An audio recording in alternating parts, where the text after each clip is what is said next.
Hello everyone, आप सबका स्वागत है। आरआरबी ग्रुप डी 2024 की आंसर की आ गई है। इनके एग्ज़ाम 27 नवंबर 2025 से 10 फरवरी 2026 तक टोटल 101 शिफ्टों में कंप्लीट हुए। तो चलिए आज से हम लोग इसका मैथ सॉल्यूशन का सीरीज शुरू करते हैं। आज की क्लास में 27 नवंबर 2025 का पहला शिफ्ट का सॉल्यूशन करेंगे। तो शुरू करते हैं। उससे पहले चैनल पर नए हैं तो चैनल को सब्सक्राइब कर लीजिए। आगे बढ़ते हैं। पहला सवाल है, 3 पाइप ए, बी और सी एक खाली टैंक को क्रमशः 40 मिनट, 20 मिनट और 30 मिनट में भर सकते हैं। जब टैंक खाली होता है तो तीनों पाइप खोल दिए जाते हैं। ए, बी और सी में क्रमशः रासायनिक विलयन पी, क्यू और आर हैं। 9 मिनट के बाद टैंक में विलयन क्यू का अनुपात कितना होगा? ठीक है। तो देखिए, इस सवाल में सबसे पहले आपको ए, बी और सी का इफिशिएंसी निकालना होगा। लिखते हैं। ए इस टैंक को भरता है 40 मिनट में, बी भरता है 20 मिनट में और सी भरता है 30 मिनट में। यहाँ पर अगर टैंक की कैपेसिटी की बात करें तो वो क्या हो जाएगा, इन तीनों का एलसीएम यानी कि 120 यूनिट। 40 से डिवाइड करेंगे इसको तो कितना आएगा, 3। ये हो जाएगा ए का एफिशिएंसी। उसी तरह यहाँ 20 से डिवाइड करेंगे तो 6 आएगा, 30 से डिवाइड करेंगे तो 4 आएगा। तो ये आ गया ए, बी और सी का एफिशिएंसी। अब देखेंगे हम लोग पूछा क्या जा रहा है। पूछा जा रहा है कि क्यू का अनुपात क्या होगा। तो देखिए, क्यू कौन भरता है? क्यू भरता है बी, और बी का एफिशिएंसी 6 है, यानी कि क्यू की मात्रा अगर 6 होगा तो टोटल मात्रा कितना होगा, 3, 6, 9, 4, 13। तो ये रेशियो आपका आंसर होगा। ऑप्शन नंबर 2 में दिया गया है। यहाँ पर देखिए, एक चीज़ आपको ध्यान देना है कि ये टाइम दे रखा था 9 मिनट। टाइम से हमें कोई दिक्कत नहीं है, टाइम 9 मिनट रहे, 20 मिनट रहे, कुछ भी रहे, वो हमें रेशियो निकालना है तो टाइम को हम लोग कुछ नहीं करेंगे। अगर आप यहाँ पर टाइम रखना चाहते हैं तो यहाँ पर क्या होगा, बी भरता है 1 मिनट में 6 यूनिट, तो 9 मिनट में कितना भरेगा, तो 9 से गुना करेंगे। और टोटल जो है मिलकर 1 मिनट में भरता है 3, 6, 9, 4, 13 यूनिट, तो 9 मिनट में कितना भरेगा, यहाँ पर 9 से गुना करना होगा। अब देख रहे हैं कि 9 कटने ही वाला है, तो फाइनल आंसर यही मिलेगा आपको। तो इसलिए हमें टाइम को छोड़ देना है। आगे, सीमा की शादी 15 वर्ष पहले हुई थी। उसकी वर्तमान आयु उसकी शादी के समय की आयु का 8/5 गुना है। शादी के समय उसकी बहन उससे 8 वर्ष छोटी थी। उसकी बहन की वर्तमान आयु ज्ञात कीजिए। ठीक है। देखिए, एकदम सिंपल सा सवाल है। ये क्या कर रहा है कि ये जो सीमा है, इसकी वर्तमान आयु उसके शादी के समय की आयु का 8/5 गुना है। यानी अगर शादी के समय की आयु को हम लोग 5 यूनिट मान लें तो उसका वर्तमान आयु कितना हो जाएगा, 8 यूनिट हो जाएगा। तो आप यहाँ पर देख सकते हैं कि इसका आयु कितना बढ़ गया है, 3 यूनिट। जबकि ये कह रहा है सवाल में कि ये शादी 15 वर्ष पहले हुआ है, यानी शादी हुए 15 वर्ष गुजर गया, तो ये 3 यूनिट का वैल्यू 15 वर्ष के बराबर होगा। तो आप देख सकते हैं यहाँ पर ये 5 गुना है। अगर हम ये सीमा की वर्तमान आयु निकालें तो ये है 8 यूनिट का, तो इसका भी 5 गुना करना होगा। तो 8 पंचे 40 साल जो है सीमा की वर्तमान आयु निकल कर आया है।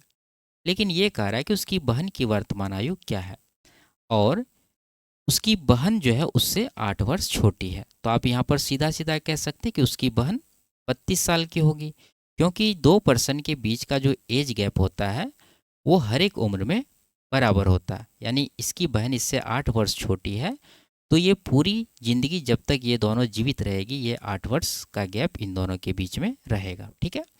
तो यहाँ पर ऑप्शन नंबर 2 जो है आपका करेक्ट आंसर है। आगे, यदि P बराबर 6 है तथा Q बराबर -3 है तो इसका मान हमें ज्ञात करना है। ठीक है। तो देखिए, यहाँ पर अगर आप देखेंगे तो कोई फार्मूला बनता हुआ नहीं दिखेगा, लेकिन एक चीज़ आप देख सकते हैं कि इनके शुरू के तीनों टर्म P वाले हैं और आखिरी के तीनों टर्म Q वाले हैं। अगर आप पहले तीनों टर्म में -1 करते हैं तो ये बन जाएगा P-1 का होल क्यूब। अगर आप आखिरी के तीनों टर्म में +1 करते हैं तो ये क्या बन जाएगा, ये बन जाएगा Q+1 का होल क्यूब। ठीक है। तो यहाँ पर -1 किए, यहाँ पर +1 किए, तो कुल मिला के कोई फ़र्क यहाँ नहीं पड़ने वाला है। और यहाँ पर हमें क्या मिल गया, फॉर्मूला मिल गया। अब आप यहाँ पर P और Q का वैल्यू रख दीजिए। P का मान 6 है, 6 रखेंगे तो 6 - 1 5, 5 का क्यूब 125 होगा। क्यू का मान -3 है, यहाँ पर रखेंगे तो -2 बनेगा। -2 का क्यूब कितना हो जाएगा? -8।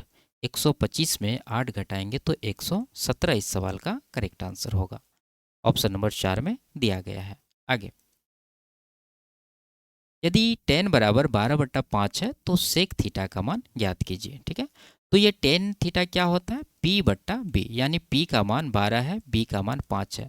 तो आप बता सकते हैं h बराबर कितना होगा? 13 होगा, क्योंकि 5, 12, 13 ट्रिपलेट होता है। अब हमें निकालना सेक थीटा का मान। सेक क्या होता है? h/b। h का मान 13 आया है और b कितना है? 5 है। तो 13/5 आपका करेक्ट आंसर होगा। ऑप्शन नंबर 4 में दिया गया है। आगे, 1/20 10/40 का कितने प्रतिशत है? ठीक है, तो आप यहाँ पर रेशियो ले लीजिए। 20 से काट देंगे इसको 2 बार में, 2 से इसको काट देंगे 5 बार में, तो क्या रेशियो मिला है? 1:5। तो ये जो 1 है ये 5 का कितना प्रतिशत है यही पूछा जा रहा है, तो 1/5 होगा, यानी कि 20% इस सवाल का आंसर होगा। ऑप्शन नंबर 2 में दिया गया है। आगे, एक कक्षा के 26 छात्रों की औसत आयु 26 वर्ष है। यदि शिक्षक की आयु भी शामिल कर ली जाए तो पूरी समूह की औसत आयु 27 वर्ष हो जाती है। शिक्षक की आयु ज्ञात कीजिए। ठीक है, तो देखिए एकदम साधारण सा सवाल है। इसमें आपको देखना है कि शिक्षक के आने से क्या हुआ है। पहले तो ये कि इन्होंने एवरेज को मेंटेन रखा, यानी कि 26 वर्ष इसका एवरेज मेंटेन करने में चला गया। उसके बाद क्या हुआ? उसके बाद एवरेज 26 वर्ष से 27 वर्ष हो गया, यानी कि एवरेज में 1 वर्ष का वृद्धि हो गया। अब देखना आपको कितने परसेंट। पहले 26 छात्र थे, एक शिक्षक आ गए, तो कुल मिला के कितना हो गए? 27। और प्रत्येक का एज 1 वर्ष बढ़ गया, तो कितना बढ़ा टोटल? 27 गुना 1 27 साल। तो 27 साल इसका यहाँ पर आया, तो कुल मिला के शिक्षक का एज इन दोनों को जोड़ने से मिलेगा 53 वर्ष। ये आपका आंसर होगा। ऑप्शन नंबर 1 में दिया गया है। आगे, 325 मीटर लंबी एक रेलगाड़ी समान दिशा में 5 किलोमीटर प्रति घंटा के चाल से चलकर एक व्यक्ति को 45 सेकंड में पार कर जाती है। विपरीत दिशा में 20 किलोमीटर प्रति घंटा के चाल से चल रही 440 मीटर लंबी दूसरी रेलगाड़ी को पूरी तरह पार करने में कितना समय लगेगा? ठीक है, तो देखिए इस सवाल को सॉल्व करने के लिए आपको ये पहली रेलगाड़ी की स्पीड चाहिए। अगर ये आ गया तो सवाल आराम से सॉल्व हो जाएगा। तो स्पीड आप निकाल सकते हैं x मानकर, या फिर आप यहाँ पर देखिए कि अगर कोई ट्रेन किसी व्यक्ति को क्रॉस करती है तो वो अपनी लंबाई के बराबर दूरी कवर करती है। तो इस कंडीशन में दूरी कितना हो जाएगा? 325 मीटर। ठीक है, और टाइम आप देख रहे हैं कि टाइम यहाँ 45 सेकंड लग रहा है, तो 45 से इसको डिवाइड करेंगे। जब दूरी को टाइम से डिवाइड करते हैं तो हमें क्या मिलता है? स्पीड मिलता है मीटर प्रति सेकंड में। लेकिन ये व्यक्ति का चाल किलोमीटर प्रति घंटा में, इसीलिए इसे हम लोग 18/5 से गुना कर देंगे, तो जो चाल निकलेगा रिलेटिव स्पीड वो किलोमीटर प्रति घंटा में निकलेगा। ठीक है, तो यहाँ पर कटाएंगे 9 दूना 18, 9 पचे 45, और यहाँ पर 25 हुआ, 25 से का 25, 25 दिया 75।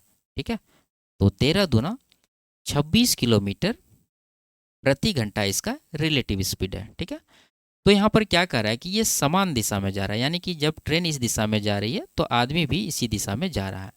तो इस कंडीशन में इसका जो रिलेटिव स्पीड होता है वो इन दोनों के स्पीड का डिफरेंस होता है। तो ये डिफरेंस 26 है और आदमी का चाल 5 किलोमीटर प्रति घंटा। तो आप बता सकते हैं यहाँ पर ट्रेन का चाल क्या हुआ होगा? ये होगा 31 किलोमीटर प्रति घंटा। ठीक है, तब 31 में 5 घटाएंगे तो 26 आपको मिलेगा। तो ये चीज़ मिल गया। अब हमसे ये पूछ रहा है कि जब ये विपरीत दिशा में आ रहे 20 किलोमीटर प्रति घंटा के चाल से 440 मीटर लंबी ट्रेन को पार करने में कितना टाइम लगेगा? तो अगर दो ट्रेन एक दूसरे को विपरीत दिशा में कवर करेगी तो इसका जो डिस्टेंस होगा वो क्या होगा? इन दोनों के लंबाई के योगफल के बराबर।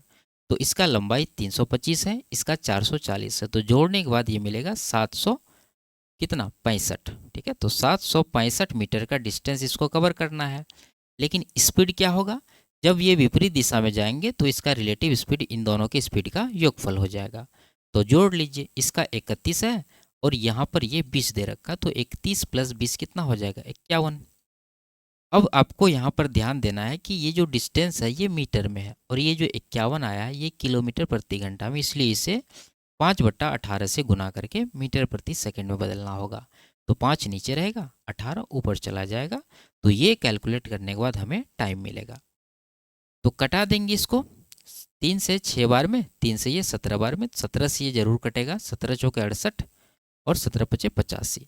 5 से इसको 9 बार में, 9 छाके 54 सेकेंड इस सवाल का आंसर होगा। ऑप्शन नंबर 1 में दिया गया है। आगे,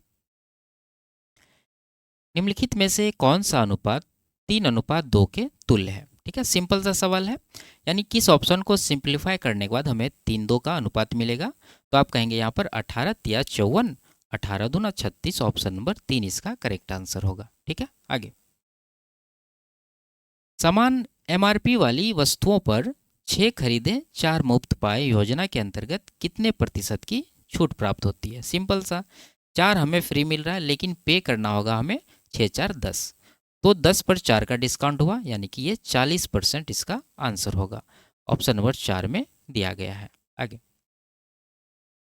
इसका मान याद करना। ठीक है, तो इसमें सबसे पहले आपको ये छोटी कोष्टक सॉल्व करना होगा। ये क्या है? 2 सही 1/2, यानी 2 दूना 4 1, 5/2 इसको लिखेंगे और ये 2 को हटा दीजिए। ठीक है, तो 5/2 में 1/12 माइनस करना होगा। तो यहाँ पर एलसीएम वगैरह लेना होगा, इसलिए आप क्या करिए, यहाँ पर आप देख रहे हैं कि 12 है, तो इसको भी 6 से गुना करके 12 बना लीजिए। नीचे गुना किए तो ऊपर भी 6 से गुना करना होगा। तो ऊपर बन गया यहाँ 5 6 के 30, उसमें एक माइनस करना है, तो कुल मिला के यहाँ पर आएगा 29 बटा कितना? 12।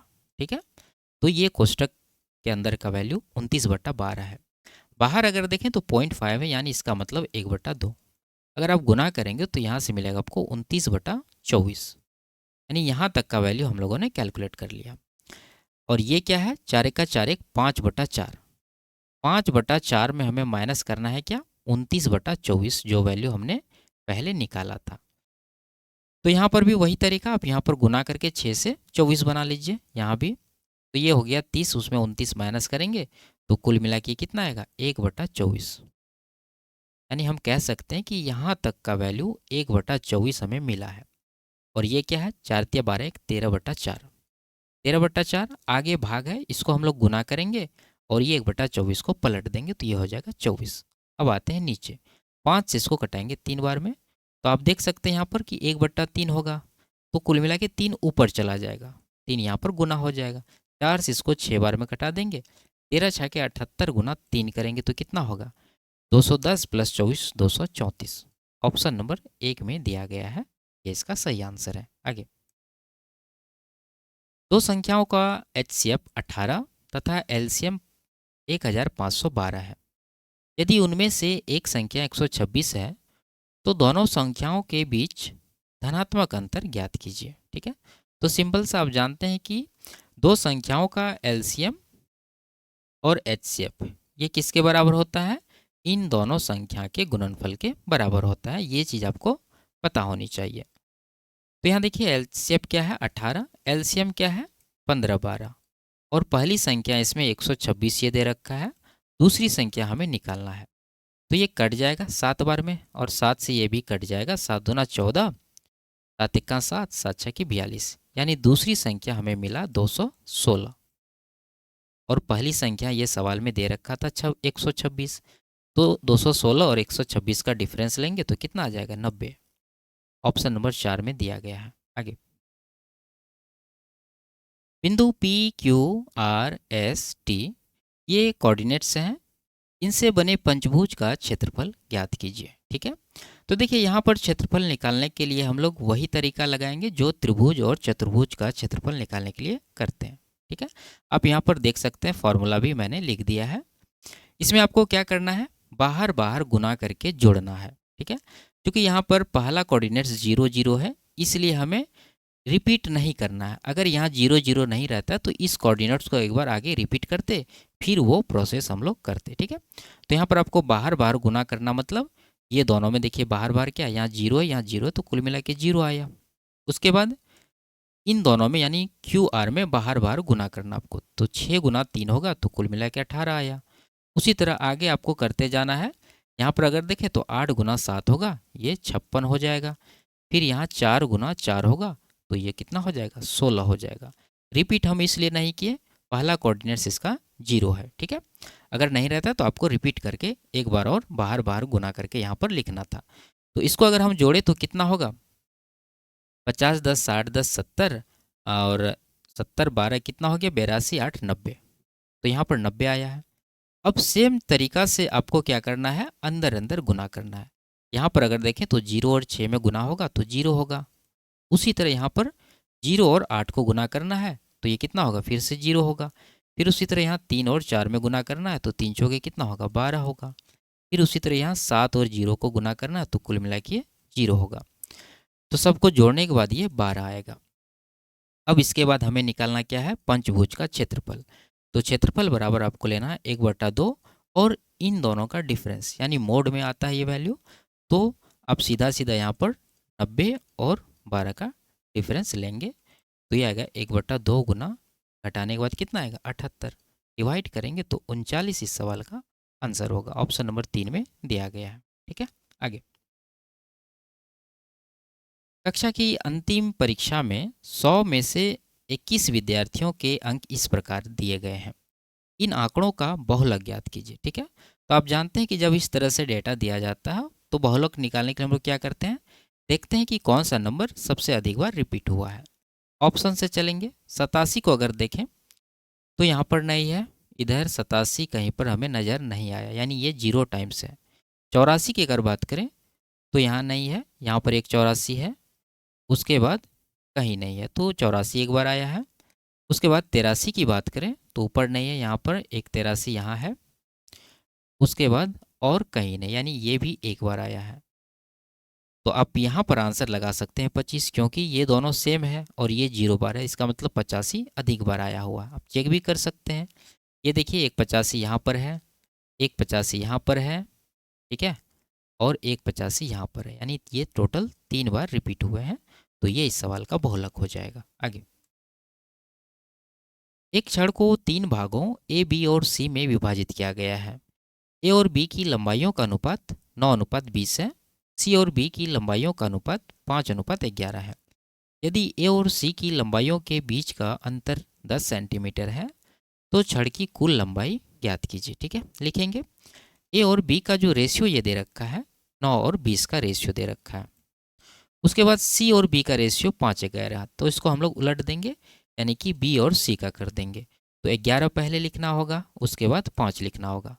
आप इसको कंबाइन कर लीजिए, कितना होगा 11 9 99 और यहाँ पर 220 हो जाएगा और यहाँ हो जाएगा 20 पंचे 100।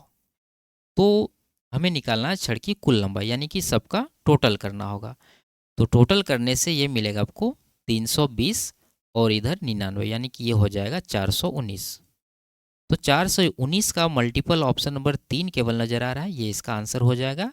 वैसे भी आप यहाँ देख सकते हैं कि ए और सी के बीच का डिफरेंस 10 है। यहाँ पर देखें तो ए और सी के बीच का डिफरेंस 1 यूनिट है, तो ये 1 यूनिट का वैल्यू 10 सेंटीमीटर है। तो यहाँ पर 419 यूनिट का वैल्यू कितना होगा, 419 पर एक जीरो पड़ेगा, नहीं 4190 सेंटीमीटर इसका आंसर होगा। आगे। यदि किसी संख्या के 20% को 90 में जोड़ा जाता है तो परिणाम में वही संख्या प्राप्त होता है। उसी संख्या का 80% कितना होगा। ठीक है, देखिए सवाल को अगर आप ध्यान से देखेंगे तो ये क्या कर रहा है कि 20% को जब हम 90 में जोड़ते हैं तो परिणाम में हमें वही संख्या मिलता है। वही संख्या मतलब 100%। ठीक है, तो 20% में आपको जोड़ रहे हैं, आपको 100% मिल रहा है, इसका मतलब 80% जुट रहा है। तो इसी 80% का मान हमें निकालना है और एक्चुअल हम जोड़ कितना रहे हैं 90, तो ये 80% का वैल्यू कितना हो जाएगा 90 हो जाएगा। ऑप्शन नंबर 4 में दिया गया है। आगे। एक वॉशिंग मशीन की कीमत एक टीवी की कीमत से 40% कम है। यदि वॉशिंग मशीन की कीमत 52% बढ़ जाती है और टीवी की कीमत 76% कम हो जाती है तो 5 वॉशिंग मशीन और 2 टीवी की कुल कीमत में कितने प्रतिशत परिवर्तन होगा। ठीक है, तो सबसे पहले इसमें आपको वॉशिंग मशीन और टीवी के प्राइस का रेशियो निकालना होगा। ठीक है, तो ये कह रहा है कि ये जो वॉशिंग मशीन है ये टीवी की कीमत से 40% कम है, तो 40% का फ्रैक्शन होता है 2/5, यानी अगर टीवी की कीमत को हम 5 यूनिट माने तो वॉशिंग मशीन की कीमत कितना होगा 5 से 2 कम, यानी कि 3 यूनिट। तो इस रेशियो में इनके प्राइस है। अब देखिए हमें निकालना किसका है, 5 वॉशिंग मशीन। वॉशिंग मशीन के प्राइस में क्वांटिटी से गुना कर दीजिए 5, और 2 टीवी, एक टीवी का 5 तो 2 का कितना, 2 से गुना करना होगा, तो 5 कट ही जाएगा, रेशियो हमें मिलेगा 3 और 2 का। अब देखिए वॉशिंग मशीन में क्या परिवर्तन हुआ। वॉशिंग मशीन की कीमत 52% बढ़ गया, तो यहाँ पर आप प्लस में 52% लिखिए, और टीवी की कीमत 76% कम हो गया, तो यहाँ पर 76% आपको माइनस में लिखना है। अब आप वेटेड एवरेज के कॉन्सेप्ट से क्या करिए, आप टोटल जो परिवर्तन हुआ है वो निकाल लीजिए। तो उसके लिए गुना करना होता है, तो 52 तिया कितना होगा, 156%, और यहाँ पर माइनस में 76 दुना 152%। इन दोनों का डिफरेंस कितना आ रहा है, 4% का। तो ये 4% आपका आंसर नहीं होता, आंसर क्या होता है, ये जो क्वांटिटी था इससे आपको डिवाइड करना होता है। तो 3 2 5 है, तो 5 से इसको डिवाइड करेंगे, तो ये आएगा 0.8%। ये जो है प्लस में आया है, इसलिए ये वृद्धि दर्शाता, ऑप्शन नंबर 1 में देगा, ये इसका करेक्ट आंसर है। आगे, एक फल विक्रेता ने 150 आम खरीदे। उसने उसे ऐसी कीमत पर बेचा कि 120 आमों का विक्रय मूल्य 150 आमों के क्रय मूल्य के बराबर हो गया। उसका लाभ प्रतिशत ज्ञात कीजिए। तो यहाँ पर जो सीपी और एसपी का रेशियो होगा वो क्या होगा, देखिए 120 आम का विक्रय मूल्य, तो विक्रय मूल्य के साथ जितना आम है वो चला जाएगा क्रय मूल्य में, तो 120 आ गया क्रय मूल्य में। अब देखिए क्रय मूल्य के साथ 120 आम है, तो ये चला जाएगा विक्रय मूल्य में। तो यहाँ पर 30 से 4 बार में, 30 से 5 बार में ये कट जाएगा। तो 4 का सामान आप 5 में बेच रहे हैं, तो 1 का प्रॉफिट ले रहे हैं 4 के ऊपर, यानी ये 25% प्रॉफिट है। ऑप्शन नंबर 1 में है, ये इसका करेक्ट आंसर होगा। आगे, ए और बी मिलकर किसी कार्य को 6 दिनों में कर सकते हैं। बी अकेले उसी कार्य को 12 दिनों में कर सकता है। ए अकेले उसी कार्य का 2 गुना करने में कितने दिन लेगा। ठीक है, तो देखिए एकदम सिंपल सा सवाल है, बस आपको यहाँ पर समझना है। आप देख रहे हैं कि बी अकेले 12 दिन में काम को करता है, जब ए और बी साथ में करता है तो 6 दिन लगता है, यानी कि टाइम जस्ट इसका हाफ हो गया।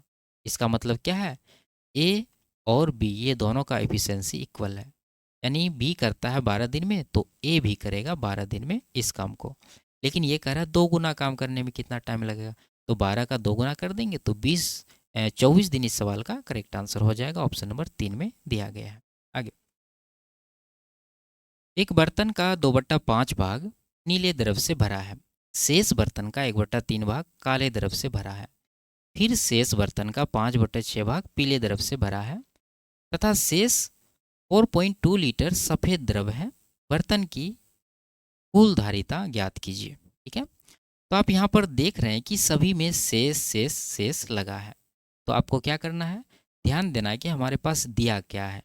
दिया है यहाँ पर जो लास्ट में शेष बच रहे हैं सफ़ेद द्रव, वो है 4.2 लीटर। तो आपको रेशियो भी वही निकालना, टोटल और रिमेनिंग का। अगर हम शुरू से देखें तो कह रहा है बर्तन का 2/5 भाग नीले द्रव से भरा है। अगर बर्तन का क्वांटिटी 5 यूनिट का है तो उसमें 2 यूनिट ब्लू भरा है, तो बचा कितना शेष, 3 यूनिट। उसी तरह सबका 3 में 1 काला भरा है, तो क्या रेशियो होगा, 3 से 2 का। उसी तरह यहाँ भी 6 में 5 भाग पीला द्रव है, तो अगर टोटल 6 होगा तो शेष बचा कितना, 6 में 5 घटाएंगे तो 1। अब नहीं है कुछ, अब आप क्या करिए, इन तीनों को गुना करिए, तो 5 या 15 छः के 90 यूनिट आया, यानी ये बर्तन का टोटल कैपेसिटी है। और यहाँ पर 3 दूना 6 का 6 आ गया, ये मतलब लास्ट में जो है वो है हमारे पास। ठीक है, इन सब द्रव भरने के बाद का जो बचा हुआ भाग है वो है। अब देखिए ये कह रहा है कि शेष 4.2 लीटर है और शेष यहाँ पर 6 यूनिट है, तो ये 6 यूनिट का वैल्यू 4.2 लीटर के बराबर हो जाएगा। तो ये कितना गुना है, 0.7 गुना। बर्तन की धारिता निकालने के लिए भी आपको 0.7 गुना करना होगा, तो 9 सत्ते 63, तो 63 लीटर इस सवाल का आंसर होगा। ऑप्शन नंबर 3 में दिया गया है। ठीक है, आगे, एक वस्तु 8,900 में खरीदी गई। इसका मूल्य 40% अधिक अंकित किया गया। इसके बाद इसे अंकित मूल्य पर 5% की छूट देकर बेचा गया। इस सौदे पर लाभ प्रतिशत कितना था। ठीक है, तो हमें लाभ परसेंट निकालना है, इसको आप भूल जाइए। अगर हम मान लें कि क्रय मूल्य 100 है तो इसका अंकित मूल्य कितना होगा, इन्होंने 40% का मार्कअप किया तो 140 हो जाएगा। फिर इसके बाद अंकित मूल्य पर 5% का डिस्काउंट दिया तो सेलिंग प्राइस कितना होगा, अंकित मूल्य आप देख रहे हैं 140 से इस पर 5% यानी कि 7 का डिस्काउंट देंगे तो 133 में सामान बिकेगा। तो आपको प्रॉफिट देखना है। 100 में खरीदे, 133 में बेचे, तो 33% का यहाँ पर प्रॉफिट मिला हमें। ऑप्शन नंबर 1 में दिया गया है। आप यहाँ पर इन दोनों में सक्सेसिव का फॉर्मूला भी लगाकर निकाल सकते थे। आगे, आयत ए बी सी डी के अंदर एक बिंदु P है। यदि P A 98, P B 91, P C 21 centimetre है तो पी डी की लंबाई ज्ञात कीजिए। ठीक है, तो देखिए इसको आप पहले समझिए कि ये जो है क्या कहना चाह रहा है। अगर हम देखें तो ये मान लीजिए आपका एक क्या है, आयत है। ठीक है, और ये आयत का नाम दे देते हैं हम लोग ए बी सी और डी। इसमें कोई बिंदु P है, तो मान लीजिए कहीं पर ये पॉइंट आपका P है, तो ये पी ए 98 है, यानी ए से पी को मिलाइए, ये आपका 98 है। पी बी 91 है, पी से पी को मिलाएंगे तो ये हो गया 91। पी सी 21 है, यानी पी से सी को मिलाएंगे ये 21 होगा। पी डी का मान हमें निकालना है, तो ये मान लीजिए एक्स है। तो इस कंडीशन में क्या होता है, आपको डायगोनली देखना है, यानी कि 98 का स्क्वायर प्लस 21 का स्क्वायर बराबर होगा एक्स का स्क्वायर प्लस 91 का स्क्वायर। तो वही चीज़ आपको यहाँ लिख देना है, एक्स स्क्वायर प्लस 91 का स्क्वायर बराबर होगा 98 का स्क्वायर प्लस 21 का स्क्वायर। ठीक है, तो यहाँ पर आप इकाई अंक से निकाल सकते हैं। देखते हैं पहले, यहाँ पर एक है, यहाँ पर 4 1 5, एक घटेगा तो 4 बचेगा इकाई अंक। इसका स्क्वायर करने पर 4 आएगा, यहाँ नहीं आएगा, यहाँ पर आएगा, यहाँ पर आएगा, यहाँ पर नहीं आएगा। दो ऑप्शन है, इन दोनों को छांटने के लिए आपको इसको थोड़ा सा सॉल्व करना ही पड़ेगा। तो यहाँ पर लिखिए एक्स स्क्वायर बराबर 98 का स्क्वायर, इसको इस तरफ ले आइए, माइनस का 91 का स्क्वायर और प्लस का 21 स्क्वायर। इन दोनों में आप ए स्क्वायर माइनस बी स्क्वायर का फॉर्मूला लगाएंगे, तो ये क्या बनेगा, एक बार घटाएंगे एक बार जोड़ेंगे, तो घटाएंगे तो 7 होगा, जोड़ेंगे तो 180 9 89 होगा, और प्लस यहाँ पर 21 का स्क्वायर 441। ये कितना हो गया, ये हो जाएगा आपको 190 गुना 7 करें तो 19 7 133, यानी 1330 आया। उसमें आपको 7 माइनस करना होगा, तो कुल मिलाकर हम कह सकते हैं कि यहाँ पर 1323 होगा, और प्लस 441 हमें करना है। तो जोड़ने के बाद ये मिलेगा 4 6 यहाँ पर 17, तो 1764 आया है ये एक्स स्क्वायर का वैल्यू। तो एक्स का वैल्यू क्या होगा, इसका वर्गमूल कितना होता है, 42। ऑप्शन नंबर 2 में है, ये इसका करेक्ट आंसर होगा। आगे, एक ठोस लंबवृत्तीय बेलन का संपूर्ण पृष्ठीय क्षेत्रफल 542 सेंटीमीटर स्क्वायर है। इसका वक्र पृष्ठीय क्षेत्रफल उसके संपूर्ण पृष्ठीय क्षेत्रफल का 2/5 भाग है। बेलन का वक्र पृष्ठीय क्षेत्रफल ज्ञात कीजिए। एकदम साधारण सा सवाल है, क्या हो जाएगा, टोटल सरफेस एरिया 542 है और कह रहा है इसका 2/5 भाग कर्व सरफेस एरिया, तो आप यहाँ पर 2/5 से गुना कर सकते हैं। लेकिन देखिए इकाई अंक अलग अलग है, तो इसको आप परसेंटेज में लिखिए, यानी 2/5 होता है 40%। अगर आप इसका 40% निकालेंगे तो कितना जाएगा, 4 दूना 8, इकाई अंक 8 आना चाहिए। एक ही ऑप्शन में दे रखा है, ये इसका करेक्ट आंसर हो जाएगा। ठीक है, आप चाहे तो इसको सॉल्व करके निकाल भी सकते हैं। आगे, 6800 की राशि पर 15% वार्षिक चक्रवृद्धि ब्याज की दर से 2 वर्षों में प्राप्त मिश्र धन ज्ञात कीजिए। ठीक है, तो हमें मिश्र धन निकालना है, तो आप यहाँ पर कई तरीका लगा सकते हैं, अप्रोक्सीमेशन से देख सकते हैं, या नहीं तो देखिए यहाँ 6800 में आप देख रहे हैं 17 का ये मल्टीपल है, तो 17 का मल्टीपल आंसर खोज लीजिए, नहीं तो रेशियो से आप एग्जैक्टली सॉल्व करना चाहते हैं तो कर सकते हैं। देखिए 15% का फ्रैक्शन कितना होता है, 3/20, यानी 20 पर 3 का ब्याज मिलेगा प्रत्येक साल, तो 20 से 23 का रेशियो मिलेगा एक साल में। लेकिन यहाँ 2 साल का टाइम है, तो इसका स्क्वायर हमें करना पड़ेगा। स्क्वायर अगर करते हैं तो क्या रेशियो बना, ये बना 400 और ये बन गया 529, तो 400 यूनिट का वैल्यू ये हो जाएगा 6800। ठीक है, तो ये आप देख रहे हैं 17 गुना है, तो इसको भी 17 गुना करेंगे। स्मृति 21 किलोमीटर प्रति घंटा की चाल से शॉपिंग मॉल जाती है और 69 किलोमीटर प्रति घंटा की चाल से वापस आती है। पूरी यात्रा के लिए उसकी औसत चाल ज्ञात कीजिए। ठीक है, तो क्या हो जाएगा इस कंडीशन में, आप देख रहे हैं कि ये शॉपिंग मॉल जाती है और फिर वहाँ से वापस आती है, यानी डिस्टेंस इक्वल है। डिस्टेंस अगर इक्वल रहता है तो हम फॉर्मूला लगाते हैं 2xy बटा x प्लस वाई, ये एवरेज स्पीड निकालने के लिए। तो वही चीज़ यहाँ पर कर देंगे, यानी 2 गुना x में आ जाएगा 21, y में आ जाएगा 69, फिर नीचे दोनों को जोड़ के जोड़ेंगे कितना होगा 80 10 90, ठीक है। तो नीचे जीरो है, ऊपर जीरो नहीं बन रहा यानी डेसिमल आएगा, ये वाला आंसर नहीं हो सकता। और 9 तो कट ही जाएगा, यहाँ पर 7 है, 7 का मल्टीपल चेक कर सकते हैं, ये नहीं है। 7 ये भी नहीं है, और ये तो हट गया। ऑप्शन नंबर डी आपके पास है, ये इसका करेक्ट आंसर हो जाएगा। अगर आपको निकालना है तो कैलकुलेट कर सकते हैं। आगे यदि ये दिया है तो इसका मान हमें ज्ञात करना है, तो इसको सॉल्व करना होगा, ठीक है। तो देखिए यहाँ पर हम लिखते हैं, ये जो आप कैलकुलेट जब करेंगे तो ये कितना आएगा, 5 से 4 बार में कटाइए, 5 से ये 0.11, और यहाँ पर ये कटेगा नहीं, इन दोनों को जब गुना करेंगे तो 0.99/4 आएगा। अब देखिए यहाँ पर दोनों में 4 नीचे इक्वल हो गया, तो ऊपर आप डायरेक्ट घटा दीजिए। 0.99 में 0.11 घटाएंगे तो क्या मिलेगा हमें, नीचे लिखते हैं 0.88/4, ठीक है। फिर से इसको डिवाइड कर दीजिए तो 0.22 आपको मिलेगा फाइनली। तो हम कह सकते हैं कि ये पोर्शन जब हम सॉल्व किए यहाँ से लेके यहाँ तक, हमें क्या मिला, 0.22। अब इसको आप राइट साइड भेज दीजिए, यानी ये इसमें घट जाएगा, तो हम कह सकते हैं यहाँ पर ये गुना 2.2 बराबर, ये जब घटेगा तो 0.77 बचेगा, तो इसका वैल्यू कितना हो जाएगा, 0.77/2.2। पॉइंट हटेगा, यहाँ 10 दे देंगे, यहाँ से हटाएंगे यहाँ पर 100 दे देंगे, तो एक जीरो तो कटेगा यहाँ पर, 11 दूना 11 सत्ते, यानी कि कह सकते हैं कि 7/20 आएगा। इसको जब डिवाइड करेंगे तो 0.35 आएगा, ठीक है। तो ऑप्शन नंबर ए में दे रखा है, ये इसका आंसर हो जाएगा। आगे तो ये लास्ट सवाल था। वीडियो आपको कैसी लगी कमेंट में ज़रूर बताइए। अच्छी लगी तो वीडियो को लाइक शेयर और चैनल को सब्सक्राइब कर लीजिए। फिर मिलते हैं अगले क्लास में, तब तक के लिए बाय बाय, टेक केयर।